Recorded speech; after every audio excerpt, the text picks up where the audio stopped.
Assalamualaikum warahmatullahi wabarakatuh. Tim redaksi Berita Aceh TV kembali menyampaikan informasi aktual dan merakyat dari Tanah Rencong dalam program Seputar Aceh. Bersama saya Jufrizal, berikut liputannya.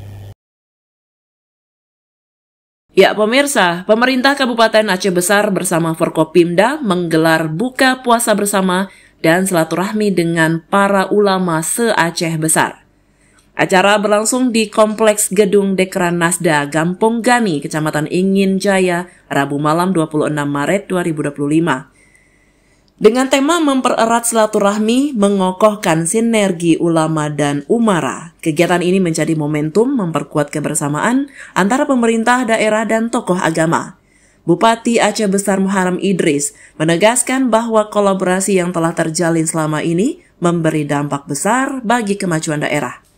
Dengan sinergi yang kuat, Pemkab Aceh Besar optimis program pembangunan dan keagamaan akan berjalan selaras demi kemaslahatan umat.